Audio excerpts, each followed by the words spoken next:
Panorama group, जो सोचता है वो करता है। आपके अपने सपनों का आशियाना। नमस्कार, मेरा नाम ज्ञानेश्वर है और आपने देखना शुरू किया है लाइव सिटीज। मेरे साथ रोज की तरह दिल्ली से जुड़ रहे हैं देश के जाने माने सीनियर जर्नलिस्ट अजीत द्विवेदी जी। अजीत जी, आज हम बात बिहार के संदर्भ में एनडीए की भी करेंगे और महागठबंधन की। वैसे मैं कल रात दिल्ली में केंद्रीय गृह मंत्री अमित शाह के बुलावे पर रात्रि के डिनर पर गया था और अमित शाह बिहार के चुनाव को लेकर बिल्कुल कॉन्फिडेंट है। वे कह रहे हैं कि हाँ, देखिए, चुनाव को चुनाव की तरह ही लड़ा जाता है और चुनाव में वोट जनता देती है, लेकिन हमें विश्वास है कि बिहार में नीतीश कुमार के नेतृत्व में जीत मिले। तो यह अमित शाह का कॉन्फिडेंस दिखा हमें साफ तौर पर। और देखिए, मैं जब कल अमित शाह से मिलने गया तो अब तक जो लोग कह रहे थे, कभी कह देते हैं मैं प्रशांत किशोर के बहुत करीब हूँ, कभी मैं तेजस्वी यादव के बहुत करीब हो जाता हूँ, कभी हम दोनों नीतीश कुमार के बहुत बड़े फैंस हो जाते हैं। अब लोग कह रहे हैं मैं अमित शाह के बहुत करीब हो गया। खैर चलिए, ये सब बातें चलती रहती हैं और इन सब वाद विवाद से कोई फर्क भी नहीं पड़ता। अपना काम खबर बताना है। तो देखिए, एनडीए की जब हम बात कर रहे हैं तो दो दलित नेताओं में आमने सामने की लड़ाई छिड़ गई। जीतन राम मांझी बनाम चिराग पासवान हो गया। जीतन राम मांझी ने तंज कसा तो चिराग चिराग पासवान स्वयं तो नहीं बोले, लेकिन अरुण भारती और चिराग पासवान की पार्टी के सांसद राजेश वर्मा ने क्या क्या न कहा। जीतन राम मांझी ने भी कह दिया था दिखाने का, 10 गाड़ी आगे 10 गाड़ी पीछे नारेबाजी, और हमारी शक्ति तो सभी जानते हैं और मैं पब्लिकली कुछ नहीं करता हूं। तो वह बात भी आ गई कि भाई आप इमामगंज में चुनाव प्रचार करने को नहीं गए थे। और उधर राजेश वर्मा ने यह भी कहा, जो चिराग पासवान की पार्टी के सांसद है, कि वह केंद्रीय मंत्री छोड़कर बिहार की राजनीति करने आ रहे हैं। तो यह बड़ी बात है, यदि वो छोड़कर आ रहे हैं तो फिर बड़ी बात हो जाती है। वैसे कल हमने इस संदर्भ में बातों बातों में अमित शाह का भी मन टटोला था। तो अमित शाह ने कहा कि देखिए, चिराग पासवान तो हमारे साथ ही रहेंगे, मतलब एनडीए में ही रहेंगे। हमने पूछा कि कह रहे हैं स्वयं भी लड़ेंगे, तो उन्होंने कहा कि देखिए, यह तो उनका अपना फैसला है, निजी फैसला है। तो यह बात एनडीए के संदर्भ में कि एनडीए में जीतन राम मांझी बनाम चिराग पासवान, कोई एक दूसरे से अपने को कम मानने को तैयार नहीं है। यदि चिराग पासवान कह रहे हैं कि उनके पास 5 सांसद हैं, तो जीतन राम मांझी कह रहे हैं कि हमारे पास 4 विधायक भी हैं। 2020 में क्या हुआ था, आपकी क्या ताकत थी? तो चिराग पासवान की ओर से जवाब दिया जा रहा है कि आप गठबंधन में जीते थे। तो जीतन राम मांझी की ओर से भी कहा जा रहा है कि आप भी तो गठबंधन में ही जीते हैं। तो यह बाक युद्ध शुरू है। दूसरी ओर यदि हम महागठबंधन की बात करें, जहां तेजस्वी यादव का नेतृत्व ही अभी तय नहीं है, मतलब कांग्रेस की ओर से, वहां भी देखिए मुकेश सहनी ने फिर से राग अलापा है। 60 सीटों की हम तैयारी कर रहे हैं। वह पहले ही कह चुके हैं कि मैं डिप्टी सीएम हूं और तेजस्वी यादव सीएम है। तो मुकेश सहनी ऐसे नेता हैं जिन्हें तेजस्वी यादव के नेतृत्व पर कोई संशय नहीं है। लेकिन देखिए, पहली बार माले ने भी अपना पक्ष रखा है। माले का स्ट्राइक रेट क्या था, यह हम सबों को पता है कि 19 सीटों में से 12 सीटों पर जीत हासिल हुई। तो माले ने कहा है कि 40 सीटें हमें चाहिए। 40 से 45 की बातें हो रही है। तो फिर अब महागठबंधन में भी 60 उन्हें, 40 इन्हें, 100। कांग्रेस की सीटें भी आप 50 से कम नहीं कर पाएंगे, 150। तो क्या इसके बाद सीपीआई सीपीएम, तो तेजस्वी यादव के खाते में बच क्या जाता है? तो सीट शेयरिंग जो है बिहार में बिल्कुल बिरबल की खिचड़ी बन गई है और पता नहीं क्या होगा। अजीत जी, बाकी आगे आपकी टिप्पणी। हाँ, ठीक बात है ज्ञानेश्वर जी। हम लोग इंडिया ब्लॉक की बात करेंगे, उसके पहले जहां से शुरुआत की आपने कि एनडीए के अंदर जो खटराग अभी सुनाई देने जी। लगा है, आमतौर पर मानते हैं हम लोग कि बहुत ही अनुशासित गठबंधन है वो, और उस गठबंधन में कोई आउट ऑफ द टर्न नहीं बोलता है। बिल्कुल। सब अपनी अपनी बारी से बोलते हैं, जिसको जो कहा होता है एकदम एक समान स्क्रिप्ट होती है, सबके सीक्वेंसेस तय होते हैं, सब उसी हिसाब से बोलते हैं जिसको जब बोलना होता है और जितना बोलना होता है। बहुत अनुशासित गठबंधन है, चूंकि बीजेपी उसका नेतृत्व कर रही है। इसके बावजूद बिहार में तमाम एनडीए का गठबंधन पूरे देश में बहुत अनुशासित रहता है, तभी बिहार में उसमें वो अनुशासन नहीं रहता है जो बाकी सब जगह है। जी। अनुशासन बाकी जगह ये है ज्ञानेश्वर जी की चंद्रबाबू नायडू हिंदी की तरफदारी कर रहे हैं। हुँ, इतना अनुशासन है एनडीए के अंदर, मतलब बिल्कुल। बीजेपी हिंदी की तरफदारी कर रही है तो चंद्रबाबू नायडू भी कर रहे हैं। जी, लेकिन बिहार में अलग मामला है। बिहार में चिराग पासवान अपनी बात कह रहे हैं, जीतन राम मांझी अपनी बात कह रहे हैं, उपेंद्र कुशवाहा अपेक्षाकृत अनुशासित हैं, लेकिन वो भी अपनी बात तो कह ही रहे हैं। उनको भी जहां जी। अपनी नाराजगी जतानी थी वहां उन्होंने भी जताई।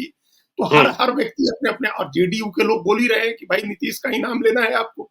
तो हर बिल्कुल। हर गठबंधन अपने अपने तरीके से अपनी पोजिशनिंग कर रहा है। हुँ, उसमें अभी सबसे दिलचस्प चिराग पासवान और जीतन राम मांझी की बात है ज्ञानेश्वर जी, जी। और इसका बड़ा इम्पैक्ट एनडीए के सीट बंटवारे पर होगा। हुँ, जीतन राम मांझी जो बोल रहे हैं वो सिर्फ चिराग पासवान को नीचा दिखाने के लिए नहीं बोल रहे हैं। उनका एक बड़ा राजनीतिक मकसद है। वो जी। अपनी दावेदारी बढ़ाने की कोशिश कर रहे हैं। हुँ। वो चिराग पासवान के बराबर ले जाने की कोशिश कर रहे हैं अपने गठबंधन को, अपनी पार्टी को। तो हाँ, उन्होंने उनको पिछली साफ-साफ बार साफ हमने यह भी देखिए हमने संतोष सुमन को यह कहते हुए सुना कि यदि मुझे भी 3 सीटें मिल जाती, तो हम भी 3 सीटें जीत जाते 2024 में हाँ, और हमारा स्ट्राइक रेट भी 100% कहलाता। हमने 1 लड़ा, हमने 1 जीता, स्ट्राइक रेट मेरा भी 100%। हाँ, तो स्ट्राइक रेट तो 100% है ही ना उनका। जी। और उन्होंने कहा कि अब कोई इस आधार पर बड़ा समझ रहा है, तो इसका मतलब उनका कहना, जीतन राम मांझी का कहना ये था कि अगर वो अपने को बड़ा समझ रहे हैं और इतनी सीटें मांग रहे हैं, तो हम भी हुँ, किसी से छोटे नहीं है, किसी से कम नहीं है। तो बिल्कुल। उनको मान लीजिए उन पर तंज करना या उनके ऊपर जो इल्जाम वो लगा रहे हैं या जो उनकी हंसी उड़ा रहे थे, उसका मकसद अपनी ताकत बढ़ाना, अपनी ताकत ज्यादा बड़ी बड़ी दिखाना है उनको। हुँ, वो उसके हिसाब से सीटों की बार्गेनिंग करने के लिए ये बात कह रहे थे। ये बहुत जी, इंपॉर्टेंट है, क्योंकि वो चिराग पासवान को कितनी मिलेगी इससे ज्यादा उनका अपना है कि हमको ज्यादा से ज्यादा कितना मिले। पिछली बार 7 बिल्कुल। सीटें मिली थी विधानसभा की। हुँ, अभी इस बार उसमें क्या बढ़ जाए, इसके लिए वो अपनी प्रेशर पॉलिटिक्स है उनकी, इसके लिए वो एक दबाव की राजनीति कर रहे हैं। और उसमें हुँ, ये फैक्टर सबसे इंपॉर्टेंट है जो आपने कहा, उन्होंने कहा मतलब मांझी ने, जिसकी ओर आपने ध्यान दिलाया, कि इमामगंज में नहीं गए थे चिराग पासवान प्रचार करने। हुँ, और आज चिराग पासवान कह रहे हैं कि हम 243 सीट लड़ेंगे। भाई अभी तो 4 बिल्कुल। सीट हो रही थी, तो आप 4 सीट पर तो गए ही नहीं लड़ने। हुँ, 4 सीटों पर बाई इलेक्शन हो रहा था, तो कहाँ आप चारों सीटों पर जाकर के आपने कहा, दलितों से अपील की, पासवानों से अपील की कि भाई चिराग पासवान लड़ रहा है। यहाँ ये हुँ। दीपा नहीं, मांझी नहीं है, इमामगंज चिराग को छोड़कर पासवान है। बाकी जगहों पर गए थे। इमामगंज को हाँ, छोड़कर लेकिन बाकी आप, जगह पर गए हमने कहा कि आपने दीपा मांझी के यहाँ जाकर के ये तो नहीं कहा ना कि ये चिराग पासवान लड़ रहे हैं। थे। जी। और एक जगह तो आपके कैंडिडेट ही, आपके मान लीजिए कि आप ही की पार्टी के लोग वो कैंडिडेट ही हैं, मतलब एक तरह से वो जो तरारी में आप ही का आदमी चुनाव लड़ रहा है। तो हुँ। आप गए वहाँ, उसमें कोई ऐसी बात नहीं थी, लेकिन आप 4 और सीट में से बिहार आपने एक विधान सीट परिषद के उपचुनाव में भी देखिए, जो उपचुनाव हो रहा था तिरहुत वाला, जो देवेश चंद्र ठाकुर के हाँ, सांसद बनने के कारण रिक्ति हुई थी, वहां भी चिराग पासवान के ही शिष्य बागी बन गए थे और चिराग पासवान की प्रेस कॉन्फ्रेंस बहुत अंतिम समय में हुई थी और चुनाव के कुछ दिनों पहले तक कंफ्यूजन बना हुआ था।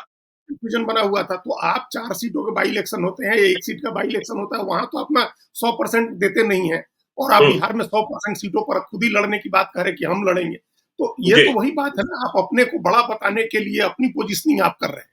और हुँ, ये जो बात कही, हम लोग कई तरह से इस बात को देख रहे थे कि इतनी तैयारी होती है उनकी सभाओं के लिए, इतनी तैयारी के बिल्कुल। बाद आरा की सभा हुई थी। उसी तैयारी की ओर इशारा किया जीतन राम मांझी ने कि 20 गाड़ी होती है, 10 गाड़ी आगे चली जाती है, वहां के लोग उतर के जिंदाबाद जिंदाबाद के नारे लगाते हैं। फिर पीछे से जो 10 गाड़ी आती है वो आगे चली जाती है अगले पॉइंट पर, बिल्कुल। फिर वो जाकर वहां जिंदाबाद जिंदाबाद के नारे लगाते हैं।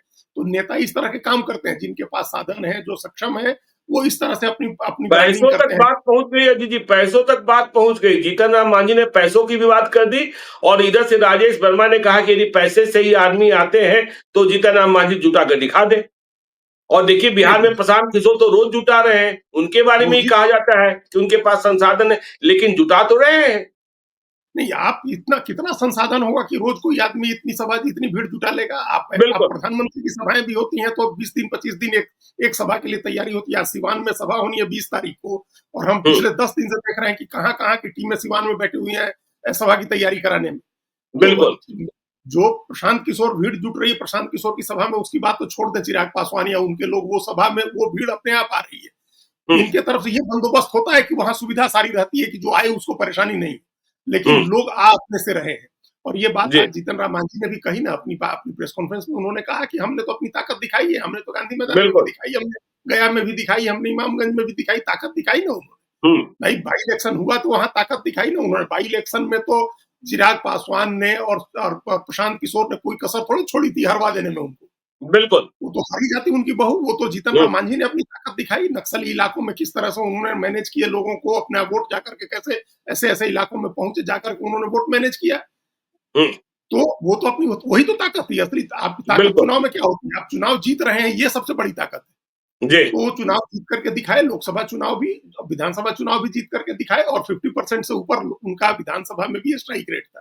तो हुँ, 50% से ऊपर स्ट्राइक रेट जो एनडीए का स्ट्राइक रेट था, तो उनका भी स्ट्राइक रेट था। और उन्होंने कहा लोकसभा चुनाव में उनके साथ जो धोखा हुआ है, इसका भी जिक्र किया उन्होंने। उन्होंने हुँ, कहा गया था उनसे कि 2 लोकसभा सीटें और 1 राज्यसभा की सीट मिलेगी और इसको पत्थर की लकीर मानिए।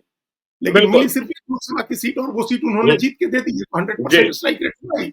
हुँ, और उसके बाद जो ये बदतमीजी इनके लोग कर रहे हैं सोशल मीडिया में, चाहे वो अरुण भारती हो या राजेश वर्मा हो, आप एक तो जीतन राम मांझी की उम्र का भी लिहाज करिए, और रामविलास पासवान के साथ के उनके समकालीन नेता हैं, उनके साथ के नेता हैं। आप उनके लिए जो है इस तरह की बातें नहीं कर सकते।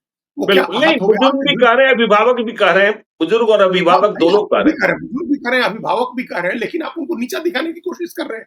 हैं। हुँ, तो ये बात, ये आप सहयोगी हैं आपके गठबंधन के, ऐसा भी नहीं है कि आपके विरोधी हैं वो। लालू यादव, हुँ, आप तो लालू यादव के प्रति भी जितनी श्रद्धा दिखाते हैं, उतनी श्रद्धा तो दिखाइए कम से कम जीतन राम मांझी के प्रति। जी। तो वो बातें जो हैं, वो टकराव की बात हो गई है, और ये दलित राजनीति का टकराव है, ये निजी टकराव है। निजी टकराव इसलिए क्योंकि चिराग पासवान ने कोई कसर नहीं छोड़ी थी कि उनकी जीतन राम मांझी की बहू चुनाव न जीत सके। ये निजी जी, टकराव भी है, दलित राजनीति का टकराव है, चूँकि दलित आइकॉन बनने की भी कौन नेता, भाई चिराग बिल्कुल। पासवान अगर आज केंद्रीय मंत्री हैं, तो जीतन राम मांझी भी केंद्रीय मंत्री हैं। और चिराग पासवान के मंत्रालय का जो बजट है, उससे कम से कम 4 टाइम ज़्यादा बड़ा बजट जीतन राम मांझी के जीतन मंत्रालय राम का है। मांझी के मंत्रालय का। जी। इससे आप वज़न उनका देख सकते हैं कि केंद्रीय मंत्रिमंडल में उनका वज़न बड़ा है, और वो हुँ, पूर्व मुख्यमंत्री हैं, वो मुख्यमंत्री रहे हैं बिहार के। तो उनका कद, एक एक दलित आइकॉन के रूप में उनका कद ज़्यादा बड़ा है। देखिए, ये हुँ, एक और डाटा जो हम उस दिन कोट किए थे कि चिराग पासवान की पार्टी को मतलब पासवान वोट का भी 51% ही मिलता है। जी। उसके मुकाबले आप देखिए 70% के करीब मांझी वोट जीतन राम मांझी को मिलता है। तो जीतन हुँ, राम मांझी मुख्यमंत्री रहे हैं, तो वो अपनी जाति के आइकॉन हो गए हैं। उनकी जाति जी। पूरी तरह से उनके साथ अलाइन करती है, उनको वोट करती है। तो हुँ। वो ताकत कम कैसे हो गए? जब आपके बराबर ही और लगभग भीतर वोट खाने हैं। की खबर यह भी है अजीत जी, भीतर खाने की खबर ये है कि जीतन राम मांझी को टाइट कर रखा है नीतीश कुमार ने। टाइट रहिए। हुँ, 2020 भी अब याद कीजिए, जीतन राम मांझी नीतीश कुमार के खाते से ही 7 सीटें हासिल किए थे। उनको और मिली थी। यह भी सभी हाँ, और यह भी सबों को पता है कि एलजेपीआर को कह दिया गया है कि भाई जेडीयू की ओर से कि आपका गठबंधन मुझसे नहीं है, आपका गठबंधन बीजेपी से है, बीजेपी से बात कीजिए और हमारा गठबंधन भी बीजेपी से है। तो जीतन राम मांझी और नीतीश कुमार के संबंध ठीक लग रहे हैं और चिराग पासवान और नीतीश कुमार के संबंध फिर से कुछ दूर जाते दिखाई पड़ रहे हैं। तो यही जो हम कह रहे थे ना कि पहला टकराव दलित पॉलिटिक्स का हो गया, दूसरा जी। निजी हो गया, तीसरा हुँ, एनडीए के स्तर पर भी एक टकराव है। जैसे नीतीश कुमार ने कहा हुआ है जीतन राम मांझी को कि टाइट रहिए, हुँ। वैसे ही कहीं बीजेपी की तरफ से चिराग पासवान को तो नहीं कहा गया कि टाइट रहिए आप भी। बिल्कुल, तो बिल्कुल, ये बिल्कुल। तो कहा ही जाता है, इनको तो पिछली बार बीजेपी ने टाइट करके रखा ही था, तभी तो ये हुँ। इतने टाइट हो गए कि अलग लड़ना पड़ गया था। तो खैर हाँ, अब लेकिन अमित शाह वो ने कल गलती नहीं बातों-बातों करेंगे। में इस बात का भी संकेत दिया अजीत जी कि देखिए, इस बार 2020 की तरह कोई कन्फ्यूजन बिहार के एनडीए में नहीं होगा। इसका आशय तो चिराग पासवान साथ ही रहेंगे, उन्हें मना ही लिया जाएगा और जो कहा जाएगा वो आखिर में मानेंगे ही मानेंगे। देखिए ज्ञानेश्वर जी, हम लोग ये बात 6 महीने से कह रहे हैं जी। कि इस बार बीजेपी, वो कोई नो नॉनसेंस एटीट्यूड है बीजेपी का। इस बार कोई हुँ, नॉनसेंस नहीं बर्दाश्त करेगी बीजेपी, क्योंकि बीजेपी बिल्कुल। इस बार का विधानसभा चुनाव लड़ रही है कि इस विधानसभा में उसको अपना मुख्यमंत्री बनाना है। तो हुँ, वो कोई ऐसी स्थिति नहीं क्रिएट होने देगी चुनाव के पहले जिसका फायदा आरजेडी कांग्रेस अलायंस को मिल जाए, महागठबंधन को मिल जाए। ऐसी जी, कोई स्थिति बीजेपी नहीं बनने देगी। हम लोग ये भी कहते रहे हैं कि बीजेपी कहेगी कि चिराग पासवान लड़िए, तभी लड़ेंगे चिराग पासवान। बीजेपी कहेगी कि आपको इतनी सीट मिलेगी तो उतनी ही सीट पर लड़ेंगे। वो जी। बीजेपी से बाहर नहीं जा सकते हैं, वो जेडीयू से बाहर जरूर जा सकते हैं, लेकिन बीजेपी से बाहर आप नहीं जा सकते हैं। हुँ, बीजेपी से अलग नहीं जा सकते हैं आप। बीजेपी आपको कितना भी आपके साथ धोखा करे, आपको कितना भी ठोके, बीजेपी ने घर भी खाली कराया, आपकी पार्टी भी टूटने दी, आपके चाचा को मंत्री भी बनवाया, सब किया, तब भी आप बीजेपी से नहीं नाराज हो सकते हैं। नहीं, दिल्ली में आप एक खबर जेडीयू से और है, नाराज हो। दिल्ली में एक खबर और है कि देखिए, चिराग पासवान को अब भी इस बात की टीस है कि दिल्ली में पशुपति पारस का बंगला, चाचा पशुपति पारस का बंगला अब तक खाली नहीं कराया गया है। हाँ, तो भाई अब वो तो मिल गए थे, एक संकेत देना था तो अमित शाह ने बुला के मिल लिया था उनसे, उनको मुलाकात कर ली जी, थी उनसे, बिल्कुल। पशुपति पारस। और आज हुँ, पशुपति पारस हार्टफेल्ट जो कांग्रेचुलेशन होता है वो दे रहे थे लालू यादव को भी जन्मदिन पर। तो अभी पशुपति पारस भी एक कार्ड है, एक ऐसा नहीं तुरुप का पत्ता नहीं है, लेकिन एक कार्ड वो भी है। अभी कौन किस तरह से बिल्कुल। कार्ड प्ले करेगा, अभी आगे आने वाले दिनों में ये बात पता चलेगी। तो चिराग पासवान, हमारे कहने का मतलब ये है कि बीजेपी से बाहर नहीं जा सकते। बीजेपी जी। जैसे कहेगी वैसे ही करेंगे। और वो केंद्रीय मंत्रिमंडल छोड़ने का जो जो केंद्रीय मंत्रिमंडल का जो पावर है राजेश वर्मा उसका कह रहे हैं कि छोड़ देंगे और चले आएंगे बिहार। देखिए वो तो फिर अभी छोड़ देना चाहिए है। किस बात का इंतजार कर रहे हैं? अब किस बात का? बिल्कुल 4 महीने रह गए, आप आके छोड़ दीजिए, घूमिए, देखिए लोग त्याग करने वाले को तो सर आँखों पर बिठाते हैं लोग। आप बिल्कुल त्याग करके बिल्कुल। आइए तो सही, लोग आपको सर आँखों पर बिठाएँगे, लेकिन अभी है नहीं हम्म, वो। लोग पूछ जी। रहे हैं, लोग भी उनसे सवाल पूछ रहे हैं कि आपने अब 5 साल हो गए बिहार फर्स्ट, बिहारी फर्स्ट का नारा दिए हुए 5 साल हो गए।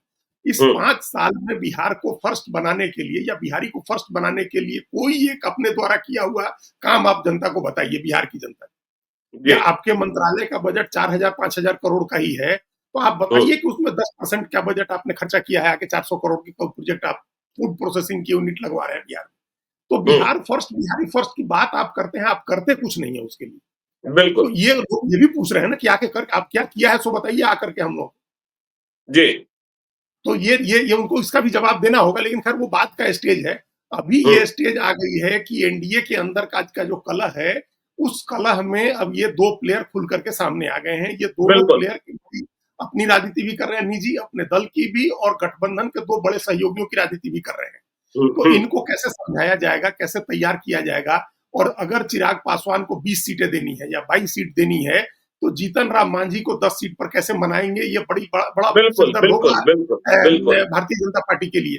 और ये हम्म, दावा उन्होंने रख दिया, वो बार-बार, ये दूसरी बार हम सुने उनके मुँह से कि हमको कहा गया था कि आपको 2 लोकसभा और 1 राज्यसभा मिलेगी। तो जी। इसका मतलब वो अभी एक राज्यसभा के लिए दबाव बनाए हुए हैं कि अगर हम्म, कम सीटों पर, विधानसभा की कम सीट पर समझौता होता है तो जो एक अनुसूचित जाति आयोग का उपाध्यक्ष का पद मिला उससे काम नहीं चलेगा, हमको उसके हम्म, ऊपर भी कुछ और चाहिए। तो ये बिल्कुल। अब सरकार के पास होती है, सरकार दे भी सकती है, हम्म, लेकिन वो अपनी बार्गेनिंग कैपेसिटी एट पार ले जाना चाह रहे हैं चिराग पासवान के।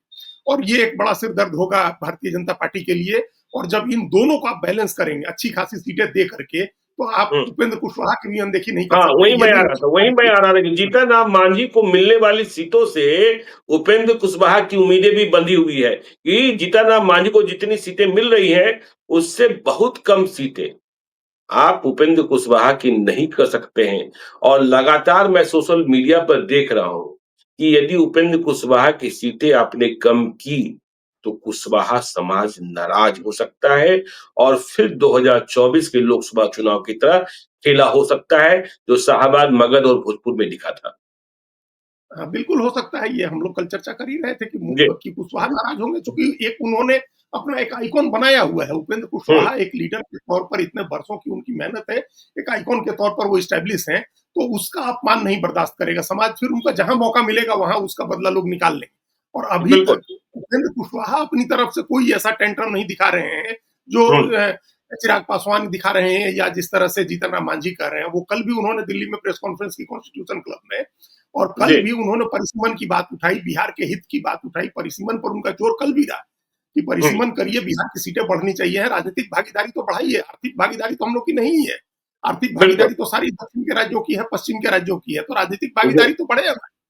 हम्म, राजनीतिक ताकत बढ़ेगी, भागीदारी बढ़ेगी, तो अपने आप हम लोग आर्थिक ताकत अपनी बढ़ा सकते हैं। तो कल का भी उनका उनका जो पूरा प्रेस कॉन्फ्रेंस थी वो बिहार की ताकत बढ़ाने के लिए उस पर केंद्रित थी।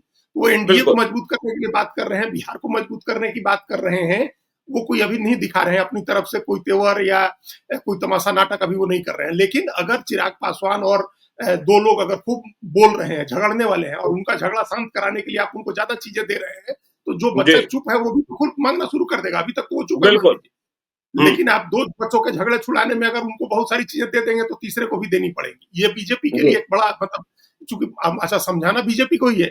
जेडीयू तो हम्म, अपना पल्ला झाड़ लेगी कि भाई हमारी सीटें तो हमको 102, 103, 105 जो भी हमारी है हमको दो, और बाकी निपटो आप। बीजेपी निपटे बिल्कुल। अपना। तो हम्म, ये बीजेपी के लिए ही ये सिरदर्द है कि हम्म, जल्दी से जल्दी तक हम लोगों ने देखा कि विनोद तावड़े से जाकर के मिले थे, विनोद तावड़े जाकर के मिले थे चिराग पासवान से। तो वो अगर प्रभारी हैं विनोद तावड़े, इसकी पहल करें, जरूरत हो तो अमित शाह इसकी अपनी खुद अपने हाथ से करें, या जो भी चुनाव प्रभारी अगले आने वाले कुछ दिनों में अपॉइंट होगा, वो सब करके इसको निपटाएं।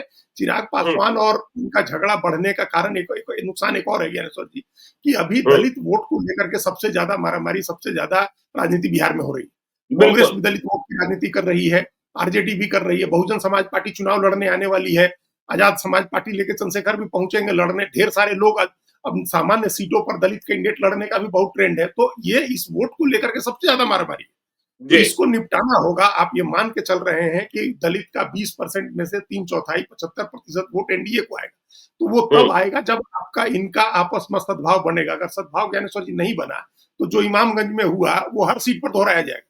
जहां जीतन राम मांझी का आदमी होगा वहां पासवान वोट नहीं करेंगे, जहां पासवान का आदमी होगा वहां जीतन राम मांझी के लोग वोट नहीं करेंगे। फिर ये हर जाति के अंदर हो जाएगा। फिर ये सिर्फ 2 जातियों तक सीमित नहीं रहेगा, मांझी और पासवान तक नहीं सीमित रहेगा। फिर ये हर जाति का अपने अपने नेता के हिसाब से हर क्षेत्र में वो तो है ही ना।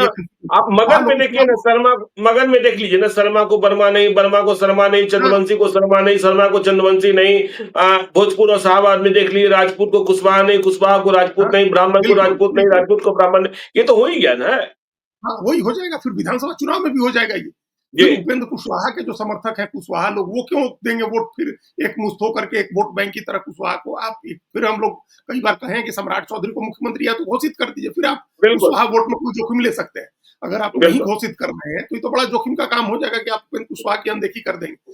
तो ये तीनों अलायंस पार्टनर, आप हम लोग ये तय मान के चलें ज्ञानेश्वर जी की 35 के करीब 38 के करीब सीटें इन तीनों के बीच बंटनी है। 38 के करीब सीटें मान लीजिए अगर बंटनी है, 35 से 38 सीट, तो इतनी सीटें तो हमेशा स्टेक पर रहेंगी।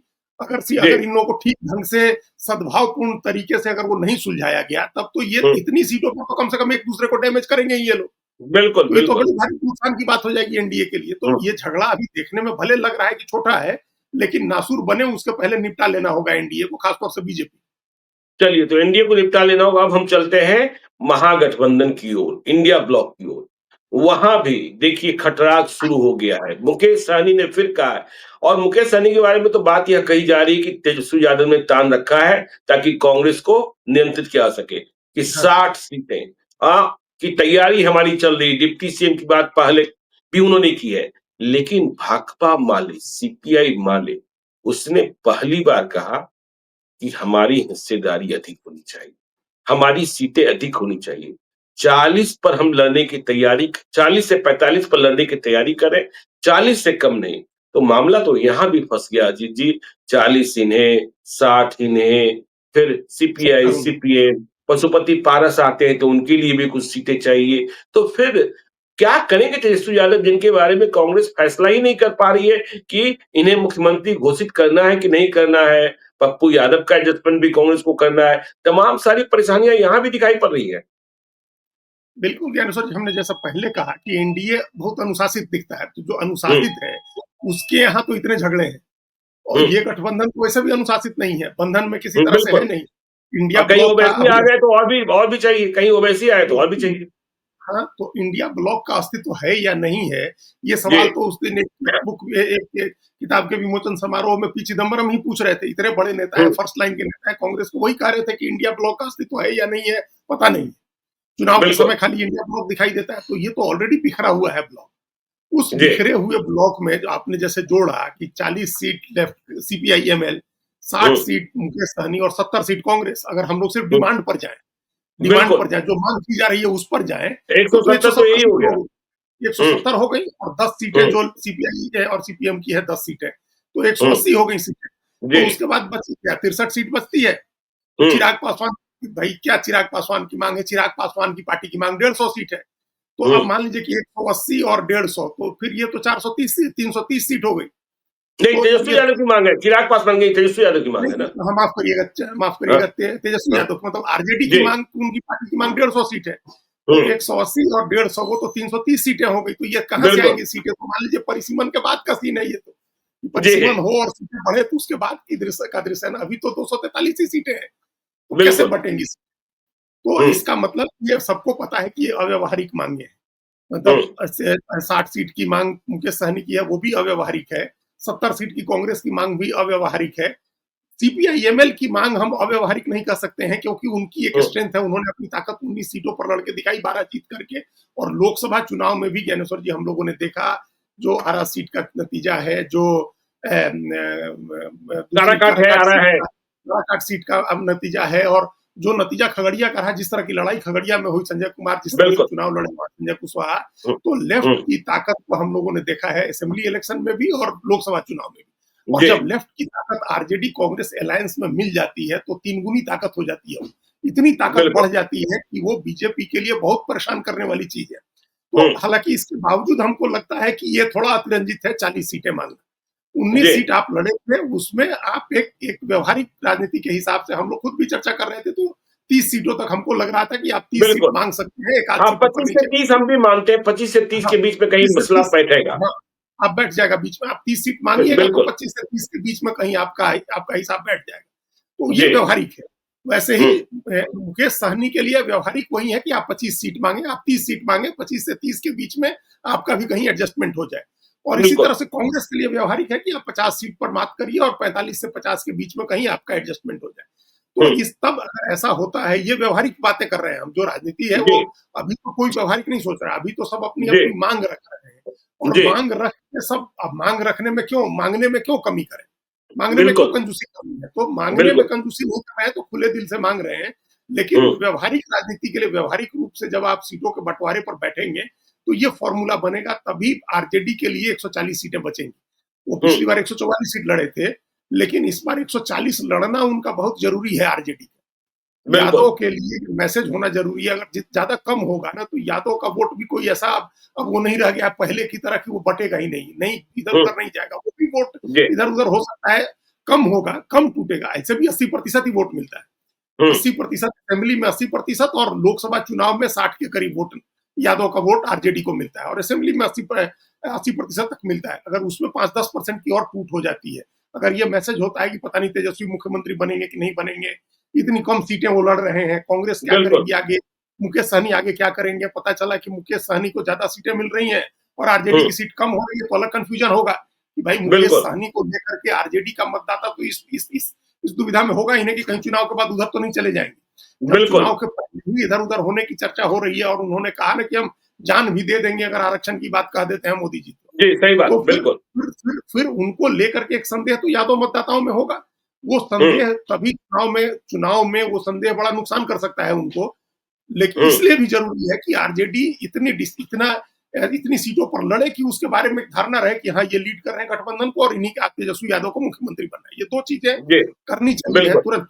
मुकेश सहनी की तरफ से दिक्कत नहीं है, कांग्रेस की तरफ से हम्म, दिक्कत है, लेफ्ट की तरफ से भी दिक्कत नहीं होगी। ये जितनी जल्दी हो ये क्लियर करें कि तेजस्वी मुख्यमंत्री होंगे। नहीं तो हम्म, क्या है कि अलायंस पार्टनर को यादव का वोट मिलने में दिक्कत हो जाएगी। मान लीजिए कांग्रेस का भी यादव है और वहां बीजेपी बिल्कुल। का भी यादव हो, तो हो हम्म, सकता है कि यादव वहां बीजेपी को दे दे, फिर क्या कर लीजिएगा आप, तेजस्वी यादव भी क्या करें। ये तो होता ही देखिए, आप शरद यादव यदि मधेपुरा में चुनाव जीतते थे, हाँ, दिनेश चंद्र यादव हाँ, चुनाव जीतते थे, हाँ, तो भाई उन्हें 20% ही यादव मिलता था और बाकी 80% दूसरे मतदाता मिल गए, चुनाव जीत गए। आप देखिए हाँ, रामगढ़ में कैसे हार गए जगदानंद सिंह के बेटे। बिल्कुल हार गए। मैं बेलहर का नतीजा देख रहा था कि हाँ, भाई इनके यादव हार जाते हैं और हाँ, नीतीश और कुमार के यादव चुनाव जीत जाते हैं। जी हाँ, हाँ, हाँ, वही उसके साथ दूसरा वोट ऐड हो जाता है। तो अगर बिल्कुल, अगर ये देख रहा है, कई बार क्या है, अब हम लोग लोकसभा चुनाव में बात कर रहे थे ना कि कई सीटों पर यादव राष्ट्रवादी हो जाता है, हिंदू हो जाता है, बिल्कुल। हुँ, और फिर वो वोट दे देता है बीजेपी को। हुँ, तो अररिया की ही बात कर रहे थे हम लोग। तो जी, ये ये विधानसभा में क्या गारंटी है कि नहीं होगा? अगर हुँ, मान लीजिए कि कहीं जो है, हम लोगों ने कई जगह देखा, हम लोकसभा चुनाव में देखे, हमने चर्चा की आपके साथ प्रोग्राम में कि मल्लाहों ने, जहां मुसलमानों की बस्ती थी, वहां मुसलमान अगर वोट देने गया इंडिया ब्लॉक को, तो मल्लाहों ने बीजेपी को वोट दे दिया, जबकि बिल्कुल, वहां बिल्कुल। मुकेश सहनी का कैंडिडेट चुनाव लड़ रहा था। तो हुँ, इस कम्युनल जो डीप रूटेड पॉलिटिक्स है, इसको भी आप कैसे एड्रेस करेंगे? अगर अगर तेजस्वी यादव के नाम में इतना अगर मगर आप लोग रखेंगे, इंडिया हुँ, ब्लॉक के लोग, तो फिर उनका वोटर नाराज हो सकता है, और उनका वोटर बड़ा, जो हम लोग क्या भोजपुरी में कहते हैं, एक बग्गा चलने वाला है। अगर मान लीजिए उसने जी, सोच लिया कि कांग्रेस ने बहुत गड़बड़ी की है और राहुल गांधी बहुत गड़बड़ी कर रहे थे, तो कांग्रेस के उम्मीदवारों को हराना है, फिर क्या कर लीजिएगा? तो फिर बिल्कुल, वहां तेजस्वी यादव भी कुछ नहीं कर सकेंगे। इसलिए इसलिए भी अलायंस में आम सहमति और सद्भाव ये बहुत जरूरी है कि अभी आप दिखाएं। अब फिर राहुल जी, गांधी चल रहे हैं तो अकेले ही चल रहे हैं, इस 5 महीने में 5 बार बिहार गए और हर हुँ, बार अकेले रैली की उन्होंने। तेजस्वी यादव को अगर आप साथ नहीं लेते हैं, आज आज तेजस्वी और मुकेश सहनी की बॉन्डिंग किस लिए दिख रही है कि दोनों साथ हुँ, घूमते हैं, साथ खाते हैं, तो एक बॉन्डिंग दिखती है। राहुल बिल्कुल, गांधी भी चुनाव के समय आए, तो चुनाव के समय उनकी गाड़ी चलाई तेजस्वी यादव ने, और तेजस्वी जहां यादव। गाड़ी चलाई तेजस्वी यादव ने, उस इलाके में परफॉर्मेंस देखिए दोनों की कितनी अच्छी रही। दोनों का हाँ, हाँ, परफॉर्मेंस बहुत सासाराम में अच्छा। चुनाव जीत गए ना, सासाराम में सासाराम में चुनाव जीत चुनाव गए जीत ना, गए, सासाराम में बिल्कुल। चुनाव जीत गए। तो जी, आप जब जब इतनी आपको पता है कि जब दोनों साथ घूमते हैं, दो नौजवान लोग, नौजवान क्या मतलब दो अपेक्षाकृत युवा लोग, बुजुर्ग हुए नहीं जी। लोग, जब घूमते हैं हुँ, अपने साथ, तो उनको देख करके एक उत्साह लोगों में जगता है, दोनों पार्टियों के मतदाताओं में, यादवों में खास तौर से। तो वो करना बिल्कुल। चाहिए है कांग्रेस पार्टी को। ये 2 काम अभी इन लोगों को करना है, जो खटराक दूर करने के लिए, समाप्त करने के लिए, कि जितनी जल्दी हो सीट शेयरिंग पर बैठे। हम लोग कई बार कह चुके हैं कि बाद में आप अफ़सोस करते रह गए कि महाराष्ट्र में हम लोगों ने ऐसा पहले कर लिया रहता तो ये स्थिति नहीं आती। तो आप जी, क्यों उस गलती को फिर दोहरा रहे हैं? आप बिल्कुल। इस बात से सबक लीजिए और उसके बाद ये व्यावहारिक माँगों पर चर्चा शुरू करिए। आप 40 कह रहे हैं लेफ्ट के लोग, 30, 25 से 30, 60 कह रहे हैं मुकेश सहनी, 25 से 30, 70 कह रही है कांग्रेस, 45 से 50। इसके बीच में इनको तैयार करने के लिए इनके उस मतलब हमको भी एक बात ये लग रही है कि नंबर ऑफ सीट्स तो इतने पर एग्री हो जाएंगे, लेकिन बिल्कुल। ज्यादा पेच आएगा सीटें चुनने में कि कौन सी सीट आप जी, छोड़िएगा और कौन सी सीट आप रखिएगा। हुँ, सीट हर आदमी, कांग्रेस पार्टी कह रही थी कि हमको ऐसी सीटें दे दी गई जो हम हार जाते हैं, तो कांग्रेस वही सीट छोड़ना चाहेगी। तो जब आप वो बिल्कुल। छोड़िएगा तो वो किसको मिलेगी? आपकी छोड़ी हुई सीट कौन लड़ेगा? आज तक जिन सीटों पर बहुत चुनाव से आरजेडी भी नहीं जीती है, तो वो सीट जी, किसको देगी? वो सीट मुकेश सहनी भी तो नहीं लेंगे। जी, तो आप अपनी क्वालिटी, ए की सीटें, ए ग्रेड की सीटें, बी ग्रेड की सीटें, सी ग्रेड की सीटें आप आइडेंटिफाई करिए, उन उसी अनुपात में हर पार्टी को उसी अनुपात में सीटें दीजिए। इस बात को कर लेना होगा, नहीं तो मतदाताओं के बीच अभी से खराब मैसेज जा रहा है। और अविश्वास अगर मतदाताओं के बीच हो गया, अविश्वास हो हुँ, गया, तो पता चला हम लोग देखेंगे चुनाव में कि मल्लाह वोटर मुकेश सहनी के कैंडिडेट को तो दे रहा है, लेकिन आरजेडी को नहीं दे रहा है। यादव वोटर आरजेडी बिल्कुल, को वोट दे रहा है, मुकेश सहनी के कैंडिडेट को नहीं दे रहा है। कांग्रेस का के उम्मीदवार को वोट मिल रहे हैं और कांग्रेस का वोट आरजेडी को ट्रांसफर नहीं हो रहा है। तो ये बिल्कुल, स्थिति नहीं है, अविश्वास मतदाताओं में नहीं पहुंचना चाहिए। देखिए एनडीए के नेताओं के ऊपर जो मतभेद हो, अभी कम से कम उसके मतदाता में अविश्वास नहीं दिख रहा है। उसका अति पिछड़ा मतदाता एकजुट है, उसका फॉरवर्ड मतदाता अपेक्षाकृत एकजुट दिखता है। प्रशांत किशोर के आने की वजह से थोड़ी समस्या है, लेकिन वो अपेक्षाकृत एकजुट दिख रहा है। बिल्कुल, उसका वैश्य और अति पिछड़ा एकजुट दिख रहा है। तो उसके उसके मुकाबले इधर का वोट नीचे अविश्वास ज्यादा दिख रहा है मतदाताओं में। तो वो अविश्वास नहीं बनना चाहिए। नेता का अविश्वास तो तुरंत दूर हो जाता है, नेता तो तुरंत बिल्कुल। एक दूसरे के साथ हाथ मिला लेते हैं, मतदाता इतनी जल्दी जी, हाथ नहीं मिलाते। तो वो जी। अपने देखिए अपने समर्थकों में अविश्वास नहीं बनना चाहिए, इसकी कोशिश करनी चाहिए इंडिया ब्लॉक के लोगों को। चलिए, तो देखिए झगड़ा दोनों ओर है और देखना होगा कि झगड़ा पहले कहाँ खत्म होता है, क्योंकि एक वो तो झगड़ा अमित शाह तुरंत खत्म करने की स्थिति में रहते ही रहते हैं और आज लालू यादव का जन्मदिन है। संपूर्ण लाइव सिटी परिवार की ओर से और हम अपने दर्शकों की ओर से उन्हें जन्मदिन की शुभकामनाएं देते हैं, दीर्घायु रहें और बिहार को उनकी जरूरत है। बिहार में उन्होंने सामाजिक न्याय का नारा बुलंद किया है, लोगों को जुबान बिल्कुल, दी है, यह बिल्कुल। सही बात है।